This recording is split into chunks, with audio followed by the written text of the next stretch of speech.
यहाँ से स्टार्ट करेंगे। जो हमारा जीएस का यहाँ पर टेस्ट है पॉलिटी का, ठीक है, जो क्लास टेस्ट हमारा होता है जीएस वर्ल्ड क्लासेस का, तो इसका क्लास टेस्ट ही है, राइट।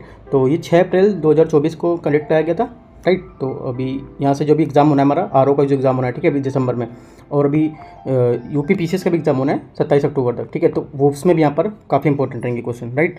तो स्पेशल जो यूपी पीएससी है, ठीक है, यूपी पीएससी में जितना जो पेपर कंडक्ट कराते हैं, जैसे आपका आरओ हो गया, ठीक है, यूपी पीसीएस का एग्ज़ाम हो गया, और भी यहाँ पर कुछ लेक्चरर के एग्जाम होते हैं, तो उन सबके लिए काफ़ी इंपॉर्टेंट रहेगा ये पॉलिटी का टेस्ट, ठीक है, एकदम लेटेस्ट है। और भी इसके बाद मैं लेके आऊँगा बायोलॉजी का टेस्ट, ठीक है, तो काफ़ी इंपॉर्टेंट होता है वहाँ पर बायोलॉजी का भी क्वेश्चन, वो मैं इसके जो वीडियो डालूंगा उसके कुछ टाइम बाद भी मैं वो जस्ट लेके आऊँगा वो, ठीक है। तो वो भी क्लास टेस्ट ही होगा, राइट। तो स्टार्ट करते हैं।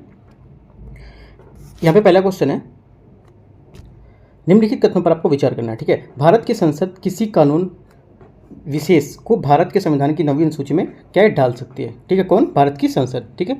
तो हमारा यहाँ से जो पहला स्टेटमेंट है क्या हो जाएगा, करेक्ट हो जाएगा, सही बोला है। दूसरा, नवीन सूची में डाले गए किसी कानून की वैधता का परीक्षण किसी न्यायालय द्वारा नहीं किया जा सकता है तथा उसके ऊपर कोई निर्णय भी नहीं किया जाएगा, ठीक है, गलत है। ऐसा ही नहीं है यहाँ पर कि जो मतलब यहाँ पे डाल दिया गया उसका निर्णय भी नहीं कर सकता है, तो ये गलत हो जाएगा, ठीक है। तो ओनली वन हमारा स्टेटमेंट करेक्ट हो जाएगा। सेकेंड है, भारतीय संविधान की तृतीय अनुसूची, जो तीसरी अनुसूची है, उसमें से क्या उपबंधित है, इसमें से तीसरी अनुसूची में क्या उपबंधित है आपको ये बताना है, ठीक है। संघ के मंत्री के लिए जो पद है, मंत्री के लिए पद, किस शपथ का प्रारूप, ठीक है। तो पहला स्टेटमेंट हमारा यहाँ से ये हो गया, राइट। दूसरा, पहला हमारा करेक्ट है। दूसरा, उच्चतम न्यायालय के मुख्य न्यायाधीश द्वारा ली जाने वाली जो शपथ है उसका प्रारूप, ये क्या संविधान की तृतीय सूची में उपबंधित है, ठीक है। ये दोनों हमारे क्या है, करेक्ट है, राइट। और देखते हैं तीसरा, भारत के राष्ट्रपति के लिए पद का शपथ का प्रारूप, ये यहाँ पर इसमें नहीं वर्णित है, राइट। संसद के सदस्य द्वारा ली जाने वाली शपथ, ये भी यहाँ पर वर्णित है। तो हमारे 1, 2, 4 हैं, ये जो तीसरा है यहाँ पर ये राष्ट्रपति वाला नहीं होगा, तो सी हमारे यहाँ से आंसर हो जाएगा। तीसरा क्वेश्चन है, शिक्षा जो प्रारंभ में राज्य सूची का विषय था उसे समवर्ती सूची में स्थानांतरित यहाँ पर किया गया था, कौन से संविधान संशोधन के तहत, ठीक है। तो हमारा आंसर यहाँ से क्या हो जाएगा, तो तीसरे का हमारा जो आंसर हो जाएगा यहाँ से ये 42वें संविधान संशोधन, ठीक है। तो करेक्ट आंसर हमारा हो जाएगा वो 3 का सी, ठीक है। अगला देखते हैं 4 नंबर क्वेश्चन। सूची है, सूची दो के यहाँ पर क्या मैच करना है आपको, ठीक है। इनमें 7वीं सूची दी है, 8वीं सूची दी है, 9वीं सूची दी है, तो इसमें से बताना है कौन सा मैच कर रहा है इसमें, राइट। देखते हैं इसको, यहाँ पर इसको मैचिंग का देख लेते हैं, क्या मैचिंग का दिए हुए हैं यहाँ पर। यहाँ पे देखो 10वीं सूची डी नंबर दिया है, राइट, और यहाँ पे कुछ इसके कोड दिए हुए हैं, ठीक है। तो देखते हैं इसको,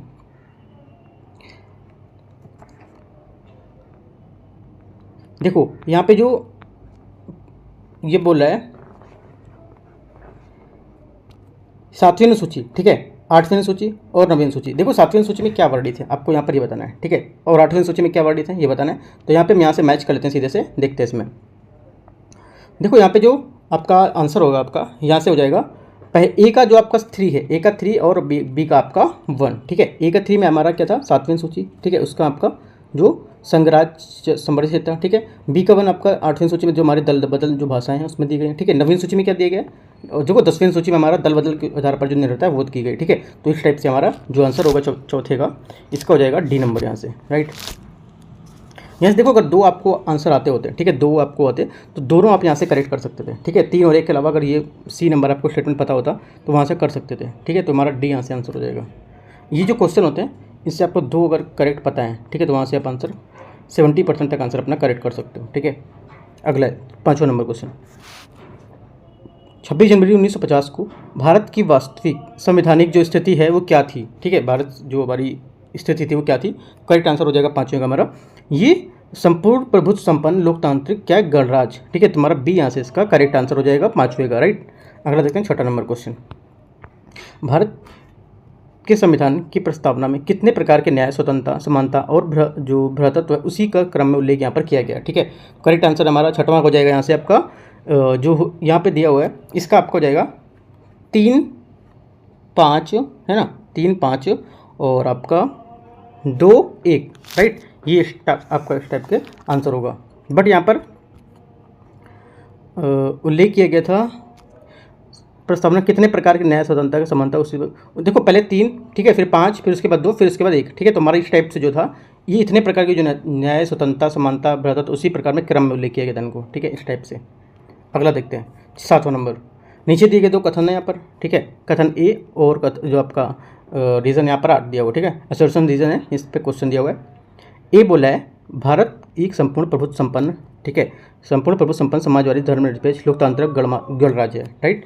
तो यहाँ से हमारा जो पहला स्टेटमेंट है ये आपका करेक्ट हो जाएगा, सही है। दूसरा, 42वें संविधान संशोधन 1976 द्वारा इससे जो था संपूर्ण प्रभु संपन्न लोकतंत्रात्मक गणराज्य को स्थान से प्रतिस्थापित किया गया। तो ये भी हमारा स्टेटमेंट करेक्ट है, दोनों स्टेटमेंट हमारे एकदम सही है। तो आंसर हमारा 7 का हो जाएगा ए नंबर, ठीक है। 7वें का ए हमारे यहाँ से करेक्ट आंसर हो जाएगा। 8वां देखते हैं, भारतीय संविधान की उद्देशिका के संबंध में निम्नलिखित कथनों पर विचार करना है। उद्देशिका को संविधान का भाग नहीं माना जाता है, ठीक है। बोला जो उद्देशिका है इसको संविधान का भाग नहीं माना जाता है, राइट। तो पहला हमारा जो स्टेटमेंट है 8वें का ये बता रहा है। दूसरा देखते क्या है, ठीक है। दूसरा यहाँ से हमारा है, पहला हो गया, दूसरा देखते हैं। उद्देशिका विधायिका की शक्तियों को नियंत्रित करने का कार्य करती है, ठीक है। देखो जो पहला स्टेटमेंट था ये बोला है कि भाग नहीं माना था, गलत है, इसको भाग मानते हैं, राइट। तो हमारा ये गलत हो गया। उसके बाद दूसरा स्टेटमेंट यहाँ से, उद्देशिका विधायिका की जो शक्ति है उसको नियंत्रित करने का कार्य करती है, राइट। तो ये हमारा जो सेकंड स्टेटमेंट है ये क्या हो जाएगा, ये भी आपका गलत हो जाएगा, क्योंकि उद्देशिका जो हमारी शक्ति है उसको नियंत्रित करने का काम नहीं करती है, गलत हो गया। उद्देशिका उद्देश्य प्रस्ताव के ऊपर आधारित है जिसे पंडित नरेंद्र प्रस्तुत किया गया, ये स्टेटमेंट हमारा करेक्ट है, ठीक है। पूछा गया है कौन सा सही नहीं है, तो हमारे कौन सही नहीं थे, एक दूसरा और एक पहला मैंने बताया था। तो 2 आंसर हमारे यहाँ से करेक्ट हो जाएंगे बी, ठीक है। 9वें का जो 8वें का बी यहाँ से हमारा आंसर हो जाएगा। 9वां नंबर क्वेश्चन, भारत के संविधान की उद्देशिका के संबंध में निम्नलिखित कथनों पर कौन सा यहाँ पर सही नहीं है। उद्देशिका के बारे में पूछा कौन सा सही नहीं है, तो ये बताना है आपको, ठीक है।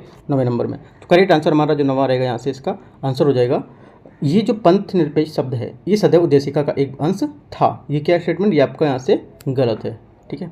10वां, भारतीय संविधान की प्रस्तावना संशोधित संस्करण है।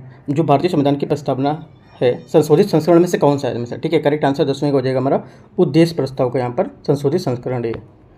यहाँ से 11 नंबर क्वेश्चन है, मिनर्वा मिल्स मामलेवाद में 42वें संविधान संशोधन न्यायिक पुनरावलोकन के बाद निम्नलिखित में से कौन से नीति निषेध तत्वों को अनुच्छेद 14, 19 और 21 के लिए यहाँ पर अधिमानता प्राप्त हुई थी, ठीक है। तो पहला अनुच्छेद 39 का, जिसके तहत पुरुष स्त्री को सभी नागरिकों को समान रूप से जीविका का साधन, गलत है, यहाँ पर ऐसा नहीं था ये। उसके बाद अनुच्छेद 39 का, इसके तहत समुदाय के भौतिक संसाधनों का स्वामित्व और नियंत्रण इस प्रकार बटाओ जिसमें सामूहिक हित का सर्वोत्तम साधन हो, ठीक है। तो हमारा सेकंड करेक्ट हो जाएगा। तीसरा, अनुच्छेद 39 का, जिसके तहत आर्थिक व्यवस्था इस प्रकार चले जिसमें धन और उत्पादन साधनों का सर्वसाधारण के लिए अहितकारी संकेतन हो, ठीक है। तो ये भी हमारा स्टेटमेंट करेक्ट हो जाएगा, राइट। 2 हमारे करेक्ट हो गए। चौथा, अनुच्छेद 39 का, जिसके तहत पुरुषों और स्त्री दोनों को समान के लिए यहाँ पर वेतन प्राप्त होता है, यहाँ पर 39 घ में, तो ये हमारा ये गलत होगा। ये हमारे इसमें जो है, ठीक है, तो इसमें अधिमानता इसको नहीं प्राप्त है। तो सिर्फ 2 है यहाँ पर, सेकंड और थर्ड। तो आंसर हमारा हो जाएगा 2 और 3, right, B number. 12 number question है, कथन ए, भारत का संविधान सबसे अधिक लंबा हो गया, ठीक है। आर जो आपका दिया है यहाँ पे, मौलिक अधिकारों का अध्याय अमेरिकन संविधान के मॉडल से यहाँ पर लिया गया है, ठीक है। तो कौन सा स्टेटमेंट आपसे पूछ रहे हैं यहाँ पर सही है, कौन सा गलत है, आपको ये बताना है, राइट। तो देखते हैं इसमें,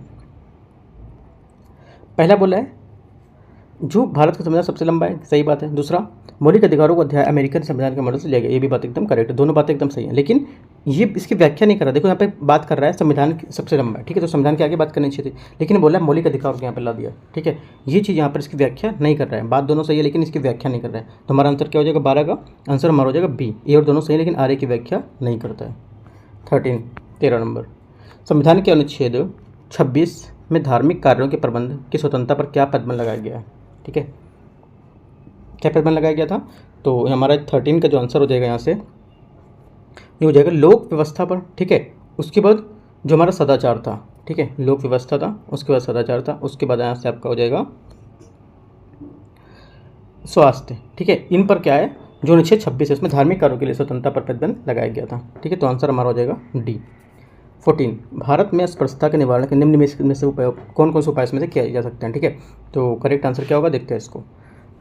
क्या कानून बनाकर कर सकते हैं, क्या शिक्षा की उन्नति द्वारा, क्या जनगणना के द्वारा, या फिर नौकरियों में प्रवेश दिलाकर, राइट। तो आंसर हमारा हो जाएगा 14 का। यहाँ पर देखो पहला जो है कानून बनाकर कर सकते हैं, शिक्षा की उन्नति द्वारा भी कर सकते हैं, और जो जन जागरण है उसके द्वारा भी कर सकते हैं, ठीक है। नौकरियों में प्रवेश दिलाकर नहीं कर सकते हैं। तो हमारा सिर्फ 1, 2, 3 यहाँ पर करेक्ट होंगे, ए।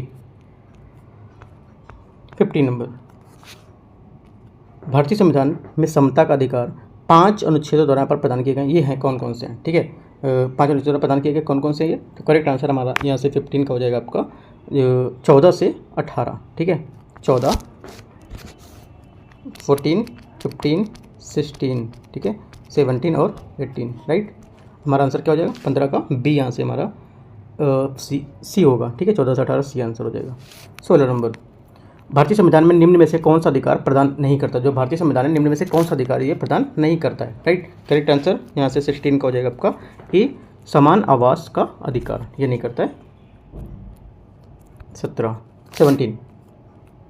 निम्न में से कौन सा अनुच्छेद पंचायत के गठन के लिए राज्य सरकारों के निर्देश देता है, ठीक है। तो 17 का आंसर हमारा आंसर हो जाएगा आर्टिकल 40। 18 49वें भारत रत्न पुरस्कार 2024 के संबंध में सही कथन चुनना है आपको, सही कथन चुनना है। तो करेक्ट आंसर हमारा क्या हो जाएगा इसमें, देखते हैं इसको। 18 नंबर में यहाँ से चौधरी चरण सिंह, ठीक है, Karpoori Thakur, Lal Krishna Advani, doctor M S Swaminathan, तो ये सभी होंगे इसके, ठीक है। तो हमारे भारत रत्न 2024 के संबंध में ये सभी सही होंगे, तो आंसर हमारा हो जाएगा डी। 19वां नंबर देखते हैं। भारत के प्रधानमंत्री नरेंद्र मोदी जी हैं, उनको द्वारा पीएम जनजातीय आदिवासी न्याय जो अभियान है, पीएम जनमन की शुरुआत किस स्थान से यहाँ पर की गई है, ठीक है। करेक्ट आंसर हमारा 19 का हो जाएगा खूंटी, ठीक है। डी यहाँ से इसका 19 का करेक्ट आंसर हो जाएगा। 20 नंबर, निम्नलिखित कथनों पर आपको विचार करना है। मध्य प्रदेश की घोल मछली को राज मछली के रूप में यहाँ पर क्या है, नामित किया गया है, ठीक है। पहला स्टेटमेंट क्या है, गलत हो जाएगा। दूसरा, गांगे डॉल्फिन को उत्तर प्रदेश का जलीय जीव यहाँ पर घोषित किया गया है, राइट। तो 20 का हमारा आंसर यहाँ से हो जाएगा। पूछ रहे कौन सा सही है, तो आंसर हमारा बी, केवल दूसरा सही है, पहला गलत है। किस राष्ट्राध्यक्ष को जवाहरलाल नेहरू विश्वविद्यालय द्वारा जो डॉक्टरेट था उसकी मानद उपाधि यहाँ से सम्मानित किया गया था? करेक्ट आंसर 21 का आंसर हो जाएगा आपका सामिया सुलूह हसन, ठीक है, सामिया सुलूह हसन, सी यहाँ से इसका आंसर हो जाएगा। यहाँ से 22 नंबर क्वेश्चन है, G20 शिखर सम्मेलन 2023 के संबंध में निम्नलिखित कथनों पर आपको विचार करना है। ये G20 का 19वां शिखर सम्मेलन था जिसकी अध्यक्षता भारत द्वारा यहाँ पर की गई थी, ठीक है। तो यहाँ से जो हमारा पहला स्टेटमेंट रहेगा आपका, चलो भी स्टेटमेंट देख लेते हैं क्या है। सेकंड, G20 संबंधित बैठक का आयोजन उत्तर प्रदेश के लखनऊ, वाराणसी, आगरा और प्रयागराज में किया गया था, ठीक है। अफ्रीका संघ G20 के 21वें स्थायी सदस्य के रूप में मान्यता दी गई थी। चौथा, G20 का थीम वसुधैव कुटुंबकम, ये तो करेक्ट है आंसर, ये तो सबको पता होगा कि चौथा स्टेटमेंट हमारा करेक्ट होगा। इसी से एलिमिनेट करते हैं, देखते हैं इसको, ठीक है। 22 नंबर को यहाँ से देखो, चौथा तो हमारा यहाँ पे क्या है, चौथा सिर्फ देखो सभी सही हैं, ये तो इम्पॉसिबल हो सकता है, एक तो हो भी सकता है और न भी हो सकता है, ठीक है। एक तो हमारा आंसर ये हो सकता है, और एक जहाँ पे 4 है, मैंने बोला जहाँ पे 4 होगा क्योंकि वसुधैव कुटुंबकम थीम थी, इन दोनों में ये हमारे आंसर होंगे, राइट। और अब आपको ये देखना है कि चारों सही है या नहीं। तो हमारे सिर्फ 3 और 4 ही स्टेटमेंट हमारे करेक्ट हैं, राइट। कौन कौन से, एक बार फिर से देख लेते हैं। एक तो अफ्रीकी संघ जो था 21वें स्थायी सदस्य के रूप में यहाँ पर मान्यता दी गई थी और इसका थीम ये था, ये दोनों करेक्ट हैं। बाकी जो पहला और दूसरा स्टेटमेंट यहाँ से गलत है इसमें, ठीक है। तो आंसर हमारा 22 का हो जाएगा 3 और 4 सी, ठीक है। इस टाइप से आपको एलिमिनेट करके क्वेश्चन करना होता है, ठीक है। 23, 2024-25 के अंतरिम बजट की प्राप्तियों के संबंध में निम्नलिखित कथनों में से गलत कथन पहचानना है कौन सा है। जो भी रिसेंटली बजट आया है उसके बारे में क्वेश्चन है यहाँ पर, ठीक है। तो इंपॉर्टेंट है, बजट का क्वेश्चन दिया हुआ है यहाँ से। आयकर 19 पैसे, GST अन्य कर 18 पैसे, निगम कर 16 पैसे, सीमा शुल्क 4 पैसे, ठीक है। तो इनमें से कौन सा आपका करेक्ट होगा ये बताना है, राइट। तो आंसर हमारा हो जाएगा, इंपॉर्टेंट है, 23 का आंसर हो जाएगा यहाँ से जो पहला स्टेटमेंट है, आयकर 19 पैसे, ये आपका स्टेटमेंट यहाँ से 23 का जो है ये करेक्ट हो जाएगा, ठीक है। ए नंबर 23 का ए। 24 देखते हैं, युद्ध अभ्यास के संबंध में कौन सा कथन यहाँ पर आपका गलत है, ठीक है, बताना है। बोंगो सागर युद्धाभ्यास अभ्यास बांग्लादेश के मध्य, भारत तथा बांग्लादेश के मध्य हुआ था, ठीक है। क्या ये होगा, पूछे कौन सा गलत है, गलत कथन आपको बताना, मतलब एक गलत होगा और आपके 3 यहाँ पे सही होंगे, ठीक है। तो सिर्फ गलत वाले को चुनना है कौन सा गलत है। तुम्हारा आंसर यहाँ से 24 है जो इसका गलत आंसर हो जाएगा। युद्ध अभ्यास जो अयुत्थाया था ये बोला भारत तथा चीन के मध्य, ये गलत है। बाकी आपके तीनों स्टेटमेंट सही होंगे, ठीक है। ये गलत है, बाकी 3 जो आपको नहीं भी याद है तो ये तीनों आप करेक्ट में याद कर सकते हो करेक्ट के लिए, ठीक है। तो तीनों स्टेटमेंट करेक्ट है वो। अगला देखते हैं 25वां नंबर क्वेश्चन, और ये लास्ट क्वेश्चन रहेगा। 25 क्वेश्चन थे यहाँ पे इसके, पॉलिटी के प्लस जो कुछ करंट अफेयर्स था इसका। उसके बाद मैं आपको बायोलॉजी का क्वेश्चन कुछ करा दूंगा यहाँ से, वो भी इंपॉर्टेंट क्लास टेस्ट है, ठीक है। तो 25वां क्वेश्चन है, ऑस्ट्रेलियाई ओपन 2024 के पुरुष तथा महिला वर्ग में कौन विजेता रहा इनमें से, ठीक है, कौन विजेता रहा है। तो आंसर हमारा 25 को हो जाएगा, जेनिक सिनर तथा एरिना सबलेंका, ठीक है। सी हमारे यहाँ से ऑस्ट्रेलिया ओपन में करेक्ट हो जाएगा। काफ़ी इंपॉर्टेंट है ऑस्ट्रेलिया ओपन, UP PCS इसको जो क्वेश्चन है 2 से 3 बार, बल्कि ज़्यादा बोलूँगा 3 से 4 बार क्वेश्चन ये पूछ चुका है Australia open. Previous year paper आप लगाएंगे तो यहाँ पे देखेंगे ऑस्ट्रेलिया ओपन पे काफ़ी क्वेश्चन पूछ चुका है, ठीक है। पुरुष महिला पे है ना, ज़्यादातर पुरुष महिला और एकल महिला पे है ना, और जो मिसेज होते हैं उन पे पूछता है क्वेश्चन, तो ये आपको याद रखना है, राइट। तो 25 का आंसर हमारा क्या हो जाएगा, सी यहाँ से इसका करेक्ट आंसर हो जाएगा, ठीक है। जिसके बाद में जल्दी इसमें जो बायोलॉजी का है वो भी मैं इवनिंग तक लेके आऊँगा, तो वो भी आप यहाँ पे कवर कर पाओगे। इवनिंग जो बायोलॉजी का क्वेश्चन है 50 क्वेश्चन का भी इंपॉर्टेंट, ठीक है, वो भी करा दूंगा।